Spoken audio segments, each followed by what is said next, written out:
ಹಾಗೆ ಲಾಸ್ಟ್ ವಿಡಿಯೋದಲ್ಲಿ ಹೇಳಿದೆ ನೆಕ್ಸ್ಟ್ ವೀಕು ನಮ್ಮ ಅಕ್ಕನ ಮಗಳದು ಮದುವೆ ಇದೆ ಅಂತ. ಈಗ ನಾವು ನಾಳೆ ಮದುವೆ ಇದೆ, ಇವತ್ತು ಹಸೆ ಇದೆ, ಹಂಗಾಗಿ ಎಲ್ಲ ಹೊರಡ್ತಾ ಇದ್ವಿ. ನಮ್ಮ ಅಮ್ಮನ ಹೊರಟಿ ಎಲ್ಲ ರೆಡಿ ಮಾಡ್ಕೊಂಡ್ಬಿಟ್ಟು ಬರ್ತಾ ಇದ್ದಾರೆ. ನಮ್ಮ ಪಪ್ಪ ರೆಡಿಯಾಗಿ ಹೋಗಿ ಕಾರಲ್ಲಿ ಕೂತಾಗಿದೆ, ನನ್ನ ಮಗ ಹೇಳ್ತಿದ್ದಾನೆ. ಇವತ್ತು ಹಸೆ ಇದೆ, ನಾಳೆ ಮದುವೆ ಇದೆ. ನಾನು ಇವತ್ತು ಹಸೆಗೆ ಹೋಗೋ ಪ್ಲ್ಯಾನ್ ಏನು ಇರಲಿಲ್ಲ.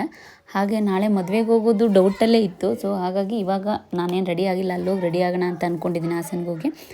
ಬಟ್ ಇವಾಗಲೂ ಹೋಗಬೇಕೋ ಬೇಡ ಅಂತ ಯೋಚನೆಯಲ್ಲಿದೆ. ಯಾಕಂದರೆ ನನ್ನ ಮಗ ಯಾವಾಗ ಕಿರಿಕ್ ತೆಗಿತಾನೆ ಗೊತ್ತಿಲ್ಲ. ಇವಾಗ ಮಲಗಿದ್ದ, ಸಂಜೆ ಆಗ್ತಿದ್ದಾಗೆ ಅವ್ನು ಒಂದ್ಸರಿ ಎದ್ದು ಅಳ್ತಾ ಕೂತ್ಕೊಂಡ್ರೆ ಮತ್ತೇನು ರಾತ್ರಿ 10 ಗಂಟೆವರೆಗೂ ಅವ್ನು ಮಲಗಲ್ಲ. ನಾನು ಹೋದರೆ ಅಷ್ಟರೊಳಗೆ ಹೋಗ್ಬಿಟ್ಟು ಬರಬೇಕು. ಒಂದು ವೇಳೆ ಅವ್ನು ಮಲಗಿದ್ರೆ ಹೋಗೋಣ ಅಂತ ಹೇಳಿ ಎರಡಕ್ಕೂ ರೆಡಿಯಾಗಿದ್ದೆ. ಓಕೆ ಅಂದರೆ ಓಕೆ, ಇಲ್ಲಾಂದ್ರೆ ಇಲ್ಲ ಅನ್ನೋ ಆ ಥರ. ಹಾಗಾಗಿ ಸ್ವಲ್ಪ ಬೇಗ ಹೊರಟಿದ್ದು. ಪಪ್ಪಂಗೆ ಸ್ವಲ್ಪ ಮಗಳ ಕೆಲಸ ಇತ್ತು ಅಂತ ಹೇಳಿ. ಪಾಪಣ್ಣ ಎಲ್ಲಿದೆ ಪಾಪಣ್ಣ? ಹಾಗೆ ನಮ್ಮ ಅತ್ತೆ ಮಗಳು ಕೂಡ ಎಲ್ಲ ಮದುವೆಗೆ ಹೊರಟಿದ್ರು. ಹಾಗೆ ನಾವು ಹೋಗ್ತಾ ಅವ್ರನ್ನೂ ಕರ್ಕೊಂಡು ಹೋದು. ಇದು ಆ್ಯಕ್ಚುಲಿ ನಮ್ಮಮ್ಮನ ತವರೂರು ಹೊಸಪಟ್ಟಣ ಅಂತ. ಅಲ್ಲೇ ನಮ್ಮ ಮನೆಯಿಂದ ನಮ್ಮೂರಿಂದ ಒಂದು 7-8 ಕಿಲೋಮೀಟ್ರ್ ಆಗುತ್ತೆ. ಹಾಗೆ ನಾವು ಅಲ್ಲಿ ಹೋಗಿ ಹಾಸನ್ಗೆ ಹೋಗಬೇಕು ಅಂದರೆ ಅಲ್ಲಿಗೆ ಹೋಗಬೇಕು. ಹಾಗಾಗಿ ಅವರು ಕೂಡ ರೆಡಿಯಾಗಿದ್ರಲ್ಲ, ಅವ್ರನ್ನೂ ಕರ್ಕೊಂಡು ಹೋದು.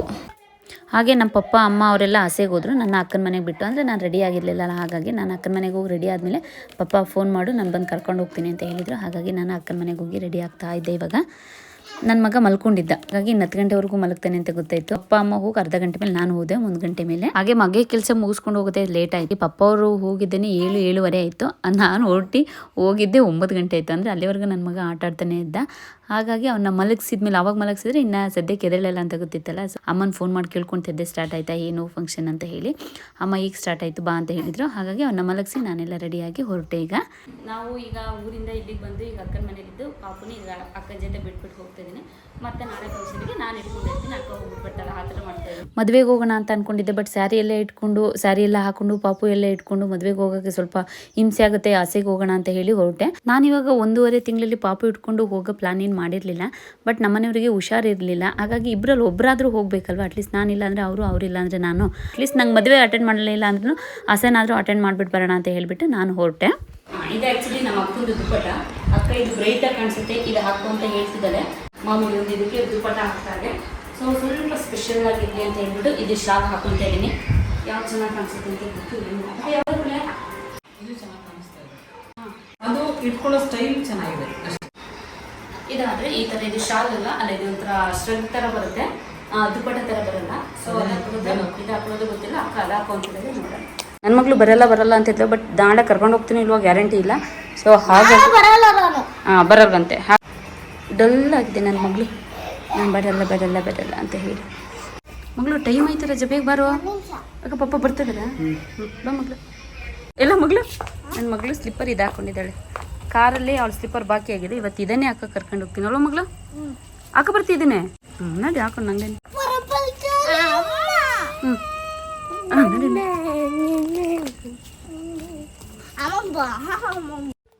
ನೋಡಿ ಚೌಟ್ರಿ ಹತ್ರ ಬಂದು. ಇದು ಹಾಸನದ ಅನ್ನಪೂರ್ಣೇಶ್ವರಿ. ನನ್ನ 8 ವರ್ಷದಿಂದ ಕೂಡ ನನ್ನ ಮದುವೆ ಇಲ್ಲೇ ನಡೆದಿದೆ. ಹಾಗೆ ಇಲ್ಲಿ ಕಾರೆಲ್ಲ ಪಾರ್ಕ್ ಮಾಡಿ ನಾವು ಹೋಗೋದ್ರೊಳಗೆ ಆ್ಯಕ್ಚುಲಿ ನಾನು ಬಂದಿದ್ದೆ ಲೇಟ್ ಅಲ್ವಾ. ಸೊ ಹಾಗಾಗಿ ಬಳೆ ಶಾಸ್ತ್ರ ಎಲ್ಲ ಮುಗ್ದು ಆಸೆಗೆ ಎಲ್ಲ ರೆಡಿ ಮಾಡ್ತಾಯಿದ್ರು. ಬಟ್ ಬಳೆ ಶಾಸ್ತ್ರ ಇನ್ನೂ ಸ್ವಲ್ಪ ಉಳಿದಿತ್ತು. ನಾನು ಹೋಗೋದ್ರೊಳಗೆ ಕರೆಕ್ಟ್ ಆಯಿತು ಬಳೆ ಶಾಸ್ತ್ರಕ್ಕೆ. ಅದಾಗಿ ನೆಕ್ಸ್ಟ್ ಅಲ್ಲೇ ಪಕ್ಕದಲ್ಲೇ ಹಸೆಗೆಲ್ಲ ರೆಡಿ ಮಾಡ್ತಾಯಿದ್ರು. ಬಳೆ ಶಾಸ್ತ್ರ ಆಗಿದ ತಕ್ಷಣ ಹಸೆ ಮಾಡಲಿಕ್ಕೆ ಅಂತ ಹೇಳಿ ನಾನಿವತ್ತು ಅಗಾರೋಯಿಂದ 2000 ವಾಟ್ಸ್ದು ಸ್ಟೈಲ್ ಪ್ರೋ ಹೇರ್ ಡ್ರೈಯರ್ನ ತರಿಸಿದ್ದೀನಿ. ಇದು 2 ಇಯರ್ಸ್ ವಾರಂಟಿ ಜೊತೆ ಬರುತ್ತೆ. ಈ ಡ್ರೈಯರ್ ಜೊತೆ 3 ಸ್ಟೈಲಿಂಗ್ ಟೂಲ್ಸ್ ಕೂಡ ಬಂದಿದೆ. ಇದರಲ್ಲಿ 4 ಕಲರ್ ಬರುತ್ತೆ. ನಾನು ಮ್ಯಾಟ್ ಬ್ಲ್ಯಾಕ್ ಕಲರ್ನ ತರಿಸ್ಕೊಂಡಿದ್ದೀನಿ. ಇದರಲ್ಲಿ ತುಂಬ ಒಳ್ಳೆ ಫೀಚರ್ಸ್ ಇದೆ. ಕೂಲ್ ಹೇರ್ ಬರೋಕ್ಕೆ ಮೇಲ್ ಆಪ್ಷನ್ಸ್ ಇದ್ರೆ, ಕೆಳಗೆ 2 ಸ್ಪೀಡ್ ಸೆಟ್ಟಿಂಗ್ಸ್ ಕೂಡ ಕೊಟ್ಟಿದ್ದಾರೆ. ಹಾಗೆ ಹೀಟ್ ಮಾಡೋಕ್ಕೆ 3 ಸೆಟ್ಟಿಂಗ್ಸ್ ಕೂಡ ಇದೆ. ಈ ಹೇರ್ ಡ್ರೈಯರ್ ಜೊತೆ ಹ್ಯಾಂಗಿಂಗ್ ಲೂಪ್ ಕೂಡ ಕೊಟ್ಟಿದ್ದಾರೆ. ಹಾಗಾಗಿ ನಾವು ಇದನ್ನ ರೂಮಲ್ಲಿ ಎಲ್ಲಿ ಬೇಕಾದರೂ ಕೂಡ ನೇತಾಕ್ಬೋದು. ಹಾಗೆ 2-2.5 ಮೀಟರ್ ಅಷ್ಟು ಉದ್ದದ್ದು ಪವರ್ ಕೇಬಲ್ ಕೂಡ ಇದೆ. ನಮ್ಮ ಕೂದಲನ್ನು ಯಾವುದೇ ಟೂಲ್ಸ್ ಇಲ್ದೇನೆ ಡ್ರೈ ಮಾಡ್ಬೋದು. ಡ್ರೈ ಜೊತೆ ಹೇರ್ ಸ್ಟೈಲ್ ಮಾಡಬೇಕು ಅಂದರೆ ಈ ಟೂಲ್ಸ್ಗಳನ್ನ ಯೂಸ್ ಮಾಡ್ಕೊಬೋದು. ಸ್ಟ್ರೈಟ್ನಿಂಗಿಗೆ ಈ ಟೂಲ್ಸ್ ಬಳಸಿದ್ರೆ, ಪರ್ಟಿಕ್ಯುಲರ್ ಏರಿಯಾ ಡ್ರೈ ಮಾಡಬೇಕು ಅಂದರೆ ಈ ಟೂಲು, ಹಾಗೆ ಕರ್ಲಿ ಹೇರ್ ಡ್ರೈ ಮಾಡಬೇಕು ಅಂದರೆ ಈ ಟೂಲ್ಸ್ನ ಯೂಸ್ ಮಾಡ್ಬೋದು. ನನಗಂತೂ ಯಾವುದೇ ಡ್ಯಾಮೇಜ್ ಇಲ್ಲದೆ ಹೇರ್ ಸ್ಟ್ರೈಟ್ ಮಾಡೋಕ್ಕೆ ಈ ಅಗರೋ ಅವ್ರದ್ದು ಹೇರ್ ಡ್ರೈಯರ್ ತುಂಬಾ ಇಷ್ಟ ಆಯಿತು.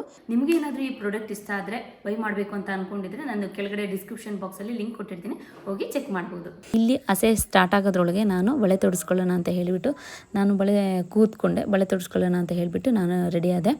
ಹಾಗೆ ಇನ್ನೇನು ಮದುವೆ ಅಂದರೆ ಮದುವೆ ಹಿಂದಿನ ದಿನ ಎಲ್ಲ ತುಂಬಾ ಮಕ್ಕಳಿಗೆ ಹಬ್ಬನೂ ಹಬ್ಬ. ನಾವು ಚಿಕ್ಕದ್ರಲ್ಲಿದ್ದಾಗ ಮದುವೆಗೆ ಹೋದಾಗ ಎಷ್ಟು ರೆಡಿ ಮಾಡಿ ಕಳಿಸಿದ್ರು ಅಮ್ಮ ನಮ್ಮ ಜೊತೆನೇ ಕೂತ್ಕೋಬೇಕು, ಎಲ್ಲೂ ಹೋಗ್ಬಾರ್ದು ಅಂತ ಹೇಳಿದ್ರು ಕೂಡ ನಾವು ನಮ್ಮ ಏಜವ್ರು ಸಿಕ್ಕಿದ ತಕ್ಷಣ ಅವ್ರ ಜೊತೆ ಕುಣ್ಕೊಂಡು ಆಟಾಡ್ಕೊಂಡು ಬೆವರೆಲ್ಲ ಸುರಿಸ್ಕೊಂಡು ಆಟಾಡೋದು, ಅಲ್ಲೋಗೋದು ಇಲ್ಲೋಗೋದು, ಅಡುಗೆ ಮನೆಗೆ ಹೋಗೋದು, ನೀರು ತಗೊಳ್ಳೋದು, ಸ್ವೀಟ್ಸ್ ಏನಾರು ಮಾಡಿದ್ರೆ ಕೇಳಿ ಇಟ್ಕೊಂಡ್ಬಿಟ್ಟು ಬರೋದು, ಆ ಥರ ಮಾಡ್ತಾಯಿದ್ದು. ಈಗ ಸ್ವಲ್ಪ ನೆನಪಿಗೆ ಬಂತು ನನಗೆ ನಮ್ಮ ವಾಣಿಯಕ್ಕನ ಮದುವೆಲಿ, ಇವ್ರ ಮದುವೆಲೆ, ಈಗ ಇವ್ರ ಮಗಳು ಮದುವೆ ಅಲ್ವಾ, ನಾವು ವಾಣಿಯಕ್ಕನ ಮದುವೆಲೆ ನಾವು ಈ ಥರ ಆಡ್ತಾಯಿದ್ದು. ಇವತ್ತು ನಮ್ಮ ಮಕ್ಕಳು ಈ ಥರ ಕುಣಿತಾ ಇದ್ದಾರೆ ನೋಡಿ. ಮತ್ತು ಅವ್ರನ್ನ ಹುಡ್ಕೋದೇ ಕಷ್ಟ ಆಗ್ತದೆ, ಅಲ್ಲೋಗ್ತಾರೆ ಇಲ್ಲೋಗ್ತಾರೆ ಅಂತ ಅವ್ರು ನೋಡ್ಕೊಳ್ಳೋದು, ಅಥವಾ ನಾವು ಏನು ಡ್ರೆಸ್ ಮಾಡ್ಕೊಬಂದ್ರೂ ಅದೇ ಕೊನೆಗೆ ಅದು ಎಲ್ಲ ನಮ್ಮ ಕೈಗೆ ಬಂದು ಕೂತಿರುತ್ತೆ. ಆ ಕ್ಲಿಪ್ ಆಗಲಿ ಹೇರ್ ಬ್ಯಾಂಡ್ ಆಗಲಿ ಎಲ್ಲ ಹಾಗೆ ಆಸೆ ಶಾಸ್ತ್ರ ಬಳೆ ಶಾಸ್ತ್ರ ಎಲ್ಲ ಕೂಡ ಆಯಿತು. ಬಳೆ ಶಾಸ್ತ್ರ ಎಲ್ಲ ಆಯಿತು. ಈಗ ಆಸೆ ಇತ್ತಲ್ಲ, ಆಸೆಗೆಲ್ಲ ರೆಡಿ ಮಾಡಿದರು. ನಾನು ಹೋಗಿ ಲಾಸ್ಟಿಗೆ ಅಕ್ಷತೆ ಆಗ್ತಾಯಿದ್ದೆ. ಅಂದರೆ ತುಂಬ ಈಗ ಮದುವೆ ಆದಮೇಲೆ ತುಂಬ ಶಾಸ್ತ್ರಗಳಿರುತ್ತೆ, ಭತ್ತ ಕೊಟ್ಟೋದೆಲ್ಲ ಆಗಲಿ, ಒನಕೆ ಪೂಜೆ ಮಾಡೋದೆಲ್ಲ. ಬಟ್ ಅದು ನಾನು ಬರೋದ್ರೊಳಗೆ ಎಲ್ಲ ಆಗಿತ್ತಲ್ಲ, ಸೊ ಲಾಸ್ಟಿಗೆ ಬಳೆ ಶಾಸ್ತ್ರ ಒಂದು ಸಿಕ್ತಷ್ಟೇ. ಹಾಗೆ ನಮ್ಮ ಅಪ್ಪು ನಾನು ಮಾಡಿದ್ದು. ಅಪ್ಪು ನೀನು ಹೋಗೋ ಶಾಸ್ತ್ರ ಮಾಡು, ನಾನು ವೀಡಿಯೋ ಮಾಡ್ತೀನಿ ಅಂತ ಹೇಳಿ ಯಾರೂ ಸಿಕ್ಕಿದ್ರು ಅಂತ ಅವ್ರ ಜೊತೆ ಮಾತಾಡ್ತಾ ನಿಂತಿದ್ದೆ. ನಮ್ಮ ಅಪ್ಪದ ವೀಡಿಯೋದೇ ಮಾಡೋಕ್ಕಾಗಲಿಲ್ಲ. ಲಾಸ್ಟಿಗೆ ಇನ್ನೊಂದು ಸರಿ ಹೋಗು ವೀಡಿಯೋ ಮಾಡ್ತೀನಿ ಅಂತ ಹೇಳಿ ಸುಮ್ಮನೆ ಕಳಿಸಿ ವೀಡಿಯೋ ಮಾಡ್ಕೊತಾ ಇದ್ದೆ. ಇದೇ ನೋಡಿ ಮದುಮಗಳು, ನೀವು ನೋಡಿರ್ತೀರ ಲಾಸ್ಟ್ ವೀಡಿಯೋಗಳೆಲ್ಲ. ನಮ್ಮ ಚಂದು ನಮ್ಮ ಅಕ್ಕನ ಮಗಳು, ಇದೇ ಮದುಮಗಳು. ಮದುವೆಗೆ ಬಂದು ಮದುಮಗಳು ತೋರಿಸ್ಲಿಲ್ಲ ಅಂದರೆ ಹೇಗಲ್ವಾ? ಹೇಗೆ ಕಾಣಿಸ್ತಿದೆ ನೀವೇ ಹೇಳಿ ಕಮೆಂಟ್ ಮೂಲಕ ತಿಳಿಸಿ. ಇನ್ನು ಎಲ್ಲರೂ ಸಿಕ್ಕಿದ್ಮೇಲೆ ಅಲ್ಲಲ್ಲೇ ಒಂದೊಂದು ಫೋಟೋ ತೆಕ್ಕೊಬೇಕಲ್ಲ, ಹಾಗಾಗಿ ಅಲ್ಲಲ್ಲೇ ಫೋಟೋ ತೆಕ್ಕೊಳ್ತಾ ನಿಂತಿದೆ. ಇನ್ನು ಮದುವೆ ಫಂಕ್ಷನ್ಸ್ ಅಂದಮೇಲೆ ಎಲ್ಲ ಸೇರ್ಕೊಂಡಿರ್ತಾರಲ್ವ, ಹಾಗೆ ನಮ್ಮ ಅತ್ತೆ ಮಾವಂದಿರು ಮಕ್ಕಳು ಮೊಮ್ಮಕ್ಕಳು ಎಲ್ಲ ಸೇರ್ಕೊಂಡಿದ್ರು. ಎಲ್ಲ ಒಟ್ಟಿಗೆ ಕೂತ್ಕೊಂಡು ಮಾತಾಡ್ತಾಯಿದ್ದು. ಊಟಕ್ಕೆ ಹೋಗೋರು ಊಟಕ್ಕೆ ಹೋಗಿದ್ರು, ಇನ್ನು ಮಕ್ಕಳೆಲ್ಲ ಎತ್ಕೊಬೇಕಲ್ಲ, ಅವ್ರ ಮಕ್ಕಳೆಲ್ಲ ಊಟಕ್ಕೆ ಹೋಗಿದ್ರು, ಇನ್ನು ಮಕ್ಕಳು ಎತ್ಕೊಂಡು ಅಜ್ಜಿಯರು ಕೂತಿದ್ರು. ಹಾಗೆ ಇವರು ನಮ್ಮ ಲತಾಕಯ್ಯ, ನಮ್ಮ ದೊಡ್ಡಪ್ಪನ ಮಗಳು. ಹಾಗೆ ನಮ್ಮ ಇನ್ನೊಬ್ರು ಯೂಟ್ಯೂಬರ್ ನಮ್ಮ ರೂಪಕ್ಕನೂ ಕೂಡ ಬಂದಿದ್ರು. ಬಟ್ ಅವ್ರು ಬಂದಾಗ ವೀಡಿಯೋ ಮಾಡೋದೇ ಮರ್ತ್ಕೊಂಡ್ಬಿಟ್ಟು, ಆಮೇಲೆ ನೆನಪಾಯ್ತು ಅವ್ರು ಹೋದ್ಮೇಲೆ. ತಗೋ ನೀನು ತಗೊಳ್ಳೋ ಪಪ್ಪಣಿ, ಚಂದಕ್ಕನ ಮೇಲೆ ಹಾಕಿ, ಅವನಿಗೇನು ಖುಷಿ. ನೆಕ್ಸ್ಟ್ ಎಲ್ಲ ಶಾಸ್ತ್ರ ಮುಗಿಸ್ಕೊಂಡು ಊಟಕ್ಕೆ ಬಂದು, ಊಟ ಅಮ್ಮ ಬೇಡ ಅಂತ ಹೇಳಿದರು. ನಾನು ಬೇಡ ಅಂದ್ಕೊಂಡೇ ಇದ್ದೆ. ಪಾಪು ಹತ್ತಿದ ತಕ್ಷಣ ಹೋಗ್ಬಿಡೋಣ ಅಂತ ಯಾಕೋ ಆಮೇಲೆ ತಡಿಯೋಕ್ಕಾಗಲಿಲ್ಲ, ಆಮೇಲೆ ಯಾಕೋ ಆಸೆ ತಡಿಯೋಕ್ಕಾಗಲಿಲ್ಲ. ಹಾಗಾಗಿ ಮತ್ತೆ ಬಂದು ಊಟಕ್ಕೆ ಕೂತ್ಕೊಂಡೆ. ಪಾಯಸ, ಹಪ್ಪಳ, ಉಪ್ಪಿನಕಾಯಿ, ಮತ್ತು ಸಾಗು, ಮತ್ತು ಮಸಾಲೆ ದೋಸೆ, ಹಾಗೆ ಚಟ್ನಿ, ಆಮೇಲೆ ಜಾಮೂನು. ನನಗೆ ಸ್ವಲ್ಪ ಸ್ವೀಟ್ಸ್ ಕಡಿಮೆನೆಲ್ಲ, ಜಾಮೂನು ತಿನ್ನಲಿಲ್ಲ. ನನಗೆ ಸ್ವೀಟ್ಸ್ ಅಷ್ಟು ಇಷ್ಟ ಆಗಲ್ಲ, ಹಾಗಾಗಿ ಜಾಮೂನು ತಿನ್ನಲಿಲ್ಲ.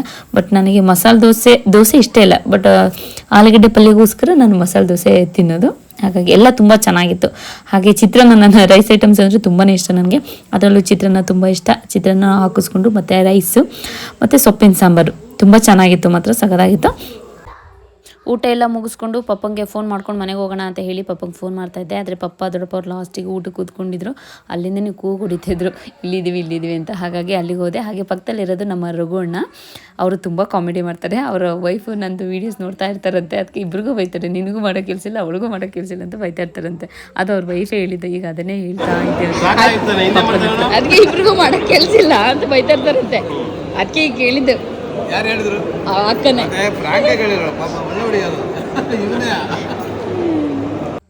ಹಾಗೆ ಇದು ನನ್ನ ಫ್ರೆಂಡ್ ಹೇಮಲತಾ ಅಂತ, ನಂದು 10th ಕಾಲೇಜ್ ಫ್ರೆಂಡ್.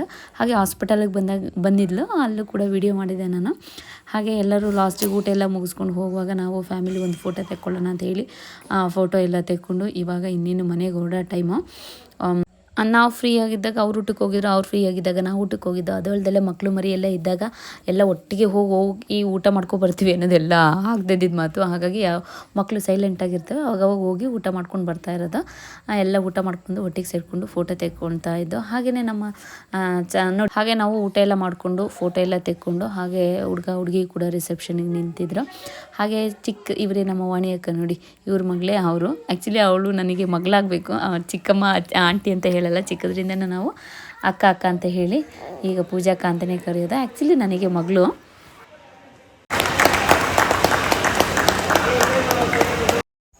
ಹಾಗೆ ರಿಂಗ್ ಕೂಡ ಎಕ್ಸ್ಚೇಂಜ್ ಮಾಡಿಕೊಂಡ್ರು. ಹಾಗೆ ಹೊಸ ದಂಪತಿಗಳಿಗೆ ನಿಮ್ಮ ಆಶೀರ್ವಾದ ಇರಲಿ. ಹಾಗೆ ಎಲ್ಲ ಫಂಕ್ಷನ್ಗಳನ್ನ ಮುಗಿಸ್ಕೊಂಡು ನಾನು ಕೂಡ ಈಗ ಮನೆಗೆ ಹೊರಟೆ. ಹಾಗೆ ಪಪ್ಪ ಅವ್ರದ್ದು ಕೂಡ ಊಟ ಆಯಿತು. ಅವ್ರಿಗೆ ಫೋನ್ ಮಾಡಿಕೊಂಡೆ, ಪಪ್ಪ ಕೂಡ ಬಂದರು ನನ್ನ ಕರ್ಕೊಂಡೋಗಿ ಅಕ್ಕನ ಮನೇಲಿ ಬಿಡೋಕ್ಕೆ ಅಂತ ಹೇಳಿ ಬಂದರು. ರೆಡಿ ಅಜ್ಜಿ ಬರಲ್ಲ. ಹಾಗೆ ನನ್ನ ಅಕ್ಕನ ಮನೆಗೆ ನಮ್ಮ ಪಪ್ಪ ಬಿಟ್ಟು ಮತ್ತೆ ಅಮ್ಮನ ಕರ್ಕೊಬಿಟ್ಟು ಬರೋಕ್ಕೆ ಹೋದ್ರು. ಅಷ್ಟರೊಳಗೆ ನಮ್ಮ ಚಿಕ್ಕವ ಪಾಪ ಅಲ್ಲೇ ಮಲಗೋಗ್ಬಿಟ್ಟಿತ್ತು. ಓಕೆ, ಫಂಕ್ಷನ್ ಎಲ್ಲ ಮುಗಿಸ್ಕೊಂಡು ಇವಾಗ ನಾವು ಮನೆಗೆ ಹೊರಟು ಈಗ ರಾತ್ರಿ 12 ಗಂಟೆ ಏನೋ ಆಗಿದೆ. ಉಳಿಬೋದಿತ್ತು, ಬಟ್ ಮನೇಲಿ ಹಸು ಎಲ್ಲ ಇರೋದ್ರಿಂದ ಅದೆಲ್ಲ ಕೆಲಸ ಎಲ್ಲ ಮುಗಿಸ್ಕೊಂಡು ಮತ್ತೆ ಅಮ್ಮ ಅವ್ರು ಬೆಳಗ್ಗೆ ಮದುವೆಗೆ ಬರ್ತಾರೆ, ನಾನು ಬರಲ್ಲ. ಇವ್ರದ್ದೆಲ್ಲ ಊಟ ಆಗಿದೆ. ನಾವು ಸ್ವಲ್ಪ ಲೇಟಾಗಿ ಬಂದ್ವಲ್ಲ, ಅಷ್ಟರಲ್ಲೇ ಅವ್ರದ್ದು ಊಟ ಆಗಿತ್ತು. ಮಕ್ಕಳು ಎಲ್ಲ ಒಟ್ಟಿಗೆ ಸೇರ್ಕೊಂಡ್ರೆ ಕಿರಿಕಿರಿ ಮಾಡ್ತಾರೆ. ಹಾಗಾಗಿ ನನ್ನ ಮಗಳು ನಾನು ಕರ್ಕೊಬಿಟ್ಟು ಬಂದೆ. ನಮ್ಮ ಮನೆಯವರು ಮಸಾಲೆ ದೋಸೆ ತಗೊಂಡ್ರು. ನನ್ನ ಮಗಳು ಸೆಟ್ ದೋಸೆ ಬೇಕು ಅಂತ ಸೆಟ್ ದೋಸೆ ತಿನ್ನುತ್ತೆ. ಅದಕ್ಕಿಷ್ಟ ಏನೋ ಒಂಥರ ಸೆಟ್ ದೋಸೆ ಆದರೆ ಫುಲ್ ತಿನ್ನಲ್ಲ, 2 ತಿನ್ನುತ್ತೆ. ಹಾಗೆ ಪಾವ್ ಭಾಜಿ, ನನಗೆ ಇಡ್ಲಿ ಮತ್ತು ಪಾವ್ ಭಾಜಿ. ನನ್ನ ಮಗಳು ಸೆಟ್ ದೋಸೆ ತಗೊಂಡಿದ್ದೆ ನೋಡಿ. ನಮ್ಮ ಮನೆಯವರು ಮಸಾಲೆ ದೋಸೆ. ಇವ್ರದ್ದೆಲ್ಲ ಆಗಿ ಇವ್ರು ನಮ್ಮ ಚೋಟು ಬಿಟ್ಟು ಹೋಗಿದ್ದಾರೆ, ಅವರೆಲ್ಲ ಹೋದರು. ನೋಡಿ, ಊಟ ಮುಗಿಸ್ಕೊಂಡು ಬೇರೆ ಕೆಲ್ಸಕ್ಕೆ ಹೋಗ್ತಾ ಇದ್ವಿ. ಇಲ್ಲೆಲ್ಲ ಚಾಟ್ಸ್ ಹತ್ರ ಕಾಲಿಗಿದೆ ಎಲ್ಲ ಈಗ ಸ್ಟಾರ್ಟ್ ಮಾಡಿದ್ದಾರೆ. ಇನ್ನೊಂದು ಅರ್ಧ ಗಂಟೆ ಈ ರೋಡಲ್ಲಿ ಮತ್ತೆ ಹಿಂಗೆ ಹೋಗೋದ್ರೊಳಗೆ ಎಲ್ಲ ತುಂಬ ಹೋಗಿರ್ತಾರೆ ನೋಡಿ. ಈಗ ಅಕ್ಕನ ಮನೆ ಹತ್ರ ಬಂದಿದ್ದು, ಏನೇನೋ ಪಾರ್ಸಲ್ ಎಲ್ಲ ಬಂದಿದ್ವಲ್ಲ ಎಲ್ಲ ಡಿಕ್ಕಿಗೆ ಹಾಕೊಂಡು ಬಟ್ಟಿದ್ದೆವು. ಫೀಡಿಂಗ್ ಕಿಲೋ ಪಾಪಣ್ಣ ಕ್ಯಾರಿ ಮಾಡೋಕ್ಕೆ ಅದೆಲ್ಲ ಎತ್ಕೊಳ್ಳೋಕೆ ಈಸಿ ಆಗುತ್ತೆ ಅಂತ ತರಿಸಿದ್ವಿ. ಬಟ್ ಈ ಕಾರಲ್ಲಿ ಅವ್ನು ಇಟ್ಕೊಳ್ಳೋಕೆ ಹಿಂಸೆ ಆಗ್ತಾಯಿದೆ. ಸೊ ಹಾಗಾಗಿ ಇದನ್ನು ತರಿಸಿದ್ದೆ. ಇಲ್ಲೇ ಓಪನ್ ಮಾಡಿಕೊಡಿ ಅಂತ ಕೂತಿದ್ದೀನಿ. ಓಪನ್ ಮಾಡ್ತಾ ಇದ್ದಾರೆ. ಪಾಪಣ್ಣಿನ ಅಂದರೆ ಎತ್ತಾಡೋಕ್ಕೆ ಹಿಂಸೆ ಆಗುತ್ತೆ ನೋಡಿ. ಎಲ್ಲ ಒಂದೇ ಕಡೆ ಕೂತ್ಕೊಂಡ್ಬಿಟ್ಟಿದ್ದೇನೆ. ಹಾಗಾಗಿ ಇದಕ್ಕೆ ಹಾಕೋಣ ಅಂತ ಹೇಳಿ ಇದು ಹಾಕ್ಬಿಟ್ಟು ಬೆಲ್ಟ್ ಹಾಕೋದು. ಇಟ್ಕೊಳ್ಳೋಕ್ಕೆ ಗ್ರಿಪ್ ಸಿಗುತ್ತೆ. ನನಗೆ ತುಂಬಾ ಇಷ್ಟ ಆಯ್ತು ಎಲಿಫೆಂಟ್ ಡಿಸೈನ್. ನಡಿ ನನ್ಗ ಈಗ ಒಂದ್ ಸ್ವಲ್ಪ ಇಟ್ಕೊಳಕ್ ಎಷ್ಟು ಫ್ರೀ ಅನ್ಸುತ್ತೆ ಗೊತ್ತಾ? ಹೌದಾ? ಮತ್ತೆ ನೋಡಿ, ಈ ಕಾರಲ್ಲಿ ಹೋಗುವಾಗ್ಲೂ ಕ್ಯಾರಿ ಮಾಡಕ್ಕೆ ಚೆನ್ನಾಗುತ್ತೆ. ಇಲ್ಲಾಂದ್ರೆ ಮುದ್ರಕ ಕೂತ್ಕೋಬೇಕಾಗಿತ್ತು. ಒಂಥರ ಸೊಂಟ ಎಲ್ಲ ಅವನಿಗೆ ಸ್ಟಿಫ್ ಆಗಿ ಕೂತ್ಕೊಳಕ್ ಆಗಲ್ಲ. ಅವ್ನ ಸೊಂಟಕ್ಕೆ ಗ್ರಿಪ್ ಸಿಗ್ತಾ ಇರ್ಲಿಲ್ಲ. ಹಾಗಾಗಿ ತಗೊಂಡೆ ನೋಡಿ, ಇದು ಚೆನ್ನಾಗಿದೆ ನೋಡಿ. ಇದಿರೋತಿ ಮಕ್ಳು ಎಷ್ಟು ನೀಟಾಗಿ ಇಟ್ಕೊಂಡಿದ್ದಾರೆ ಅಲ್ವಾ? ನೀಟಾಗಿ ಇಟ್ಕೋಬಹುದು. ಸದ್ಯಕ್ಕೆ ಇವತ್ತಿಗೆ ಈ ವಿಡಿಯೋನ ಇಲ್ಲಿಗೆ ಮುಗಿಸ್ತಾ ಇದ್ದೀನಿ. ನಾಳೆ ಮತ್ತೆ ಇನ್ನೊಂದು ವಿಡಿಯೋದಲ್ಲಿ ಸಿಗ್ತೀನಿ. ಅಲ್ಲಿವರೆಗೂ ಎಲ್ರಿಗೂ ಧನ್ಯವಾದಗಳು.